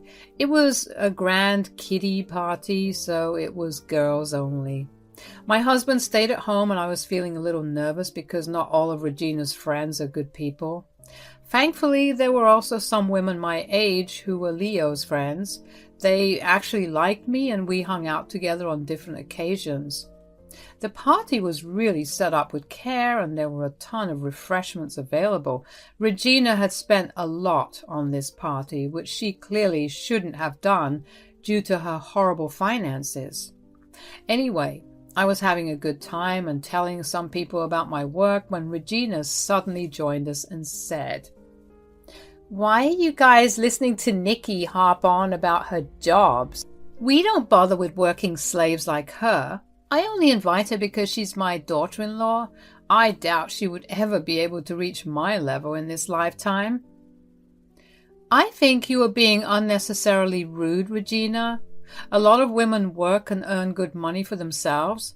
I wanted to be independent and financially stable. That's why I am working so hard. Being a working woman doesn't make any woman less respectable." "A queen doesn't need to work, but peasants do. It's such a shame that my son ended up marrying a broke girl like you, Nikki. He should have married an heiress like me. That way, they would have had a great life without having to worry about money." "Oh, really, Regina? I wonder what heiress or queen has to sell her own house to make ends meet." "What? What are you talking about? I don't know what you're saying." "You don't know, Regina? How is that possible? Your agent said that he listed the house for you. Apparently you are so behind on credit card payments that the bank was about to repossess your house, so you sold it to make some profit off it. Everyone in the room was stunned. They had no idea that Regina was in such a dire situation. She never let anyone know because of shame and embarrassment. In high societies, degrading your lifestyle or selling your important assets means that you are becoming poor. That's why Regina's house was sold in secret, and she never told anyone about it. She was hosting these luxury parties from the proceeds of the sale. Now, the truth was out in the open. She was being judged by her so-called friends. I could see the judgment in their eyes. Over the years, I had found these judgmental states offensive, but today I found it extremely amusing. Regina was definitely not enjoying those looks. She herself looked a little anxious after being caught, but she straightened up and said, "What nonsense are you spewing, Nicky? This house is still mine. I am not a peasant like you. And who can't keep a roof over her head with one job? I am rich and don't need to sell my house for money." "Is that so, Regina? Then tell me something. How was I able to buy your house from your real estate agent?" "What? What are you talking about? You bought my house?" "Yes, Regina. Since it wasn't a public listing, not everyone knew about it, but I did. And well, this peasant just bought your house, Regina." Regina looked shocked. She had completely forgotten the party that moment. She looked at me dumbfounded and was shaking. She couldn't believe her ears. She couldn't believe that someone like me was now the owner of her precious house. She had tears in her eyes, but said, No, that is impossible. You did not buy the house. You did not buy my freaking house." "Yes, I did, Regina. You signed the documents today. I guess you didn't even check the name of the new owner. Well, that was unfortunate, but yeah, I have your house under my name now." "I don't believe it. You cannot afford a house. You just can't." "Oh, you poor thing. You must be so confused. Well, I work 2 jobs like you keep saying. Trust me, I have a lot of money. But I can't say the same for you." "Well, one house is gone, but that's even better for me. Now I have more money. I did sell it for a handsome amount. Remember that you have a ton of credit card bills and need to repay the bank. You will hardly have anything left. When that money's gone, you won't be able to throw these lavish parties anymore. What a shame. Anyhow, even if you manage to get the money, you definitely wouldn't be hosting it here because I will be kicking you out soon." Regina absolutely turned pale when I said that. Yes, I had truly told her that I was going to kick her out. She hadn't seen this coming. I don't know what she was thinking, though. She hadn't exactly stopped to think what would happen when the new owners would finally take over the house. That was clear to me the last time we spoke. Anyway, the contract already stated that the previous owner would empty out the house in a month. She would be forced to adhere to that. Regina, however, was determined to stay. She said, "That will never happen. This is my house. I will not leave this place." "You have signed a contract, Regina. I can sue you if you don't move out by the date you had set in the contract." "I will talk to my son. He will not let you kick me out of my own house." God, you keep forgetting, Regina, this is not your home. This is my home now. Although I might rent it out for some extra income. Guess it's time for the peasant to leave her second job and finally live like a queen. Regina looked horrified when I used her own words against her. She knew that I had everything planned out. I was adamant that she wouldn't be living in the house anymore. After I said that, the party was a mess. Some people left while others stayed back for the drama, but then I had had enough of my shameless mother-in-law. I gathered my things and simply left, reminding her again that her moving date was getting close. Regina was now crying while some of her friends were consoling her awkwardly. On my way back home, a friend of Leo's rode home with me. I needed to tell Leo what happened at the party and needed someone who would act as a witness. Anyway, I got home, talked to my husband, my friend explained what happened, and we got down to business. Surprisingly, my husband agreed with my decision. He was sick and tired of his mom being a rude and nasty mother-in-law. Leo was at the end of his wits, and he didn't want to deal with his stupid mother anymore.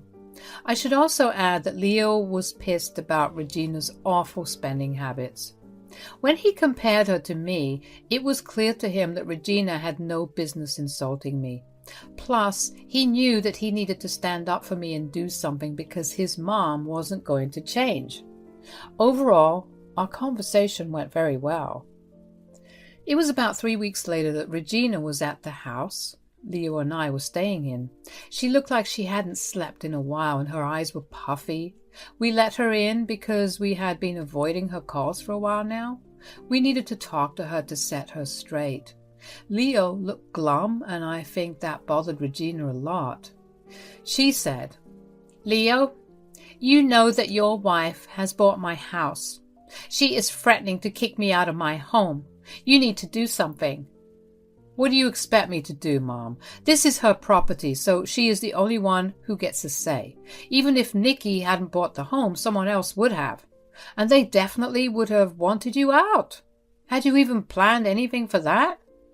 "Well, I was hoping that I could stay here with you guys." "And when did we discuss this, Mom? When did you tell me that you planned to stay here with us? Did I ever agree to that?" "I didn't tell you because I didn't have to. I'm your mother, so you will let me stay here. I know you won't turn your mother away when she's in trouble." "So you wanted to blackmail me and my wife to house you here for free? What about bills? Did you expect us to pay for that too?" "Of course you did. You have some nerve insulting my hard-working wife when all you do is plan to leech off people." Leo's tone and his words shocked Regina more than anything else that had happened so far. She hadn't expected her own son to turn against her so soon. She was literally shaking and started to cry. Her tears never bothered me before, but now it didn't bother Leo either. Regina said in a sad voice, "Leo, why are you speaking to me like that?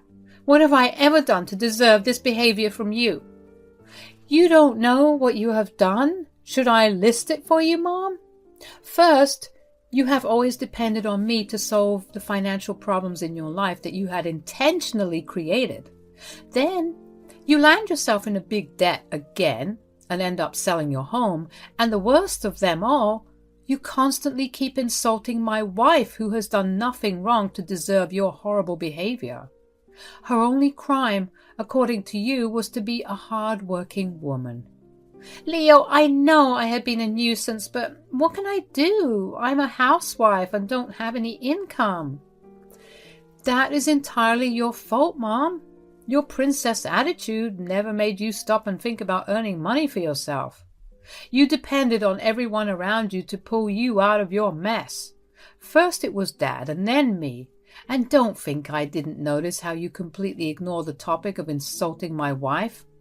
I believe Nikki deserves an apology from you." "What? You want me to apologize to Nikki?" Leo didn't say anything, but his look said everything that was necessary. Regina gulped hard and was fidgeting with her hands. The idea of apologizing to a mere peasant like me was humiliating for her.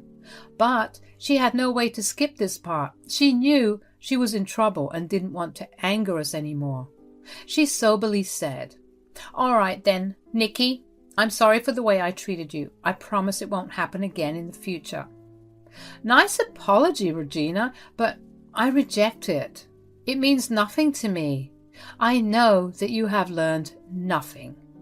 "Oh, come on, Leo. See, I apologize to your wife. It is not my fault that she's not accepting my apology. So when can I move in here?" "You are not moving here, Mom.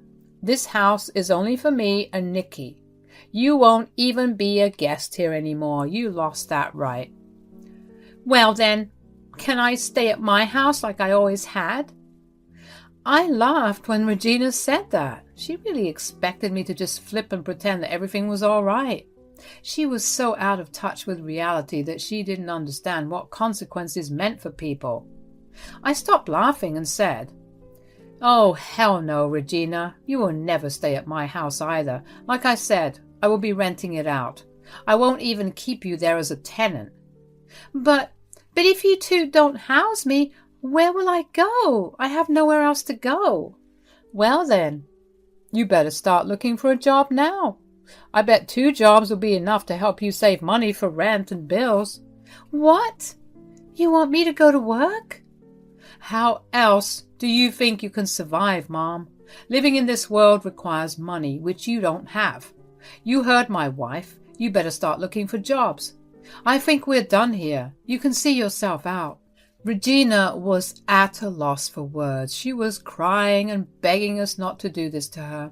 She was acting like getting a job would be the end of the world for her. I could understand a little. Regina never had a job in her whole life. At this age, with 0 experience, I had my doubts that she would land a good job. I wasn't being unrealistic when I said that she would need 2 jobs. The renting market here is crazy even today. Anyway, Regina kept crying, but we managed to make her get out. I will tell you briefly what happened after Regina left. She still tried to get us to change our minds. When it became that we wouldn't, she tried to recruit her family into guilting us. Most of them didn't bat an eye, but we did get some hate from some family. That was the last straw for us, and Leo informed Regina that she shouldn't bother contacting us. We were done with her. Regina then had to move in with family members for a while. Well then, she got kicked out of all those places. Who would house a woman who didn't earn but loved to spend like she owned a gold mine? The family got tired of her soon. In the end, she was actually forced to get 2 jobs to rent an apartment. It is small and cramped, but Regina can't do better at the moment. We are still in no contact with her and are living happily. The house was a great investment for me, and I got a good amount from renting it out. I quit my second job since I no longer needed it. I have also cut down on my work hours and am enjoying my life better. My hard work did pay off, and now I can relax a bit. But I can't say that for my princess mother-in-law. I guess karma does come after you in the end. Anyway, she's none of my concern anymore.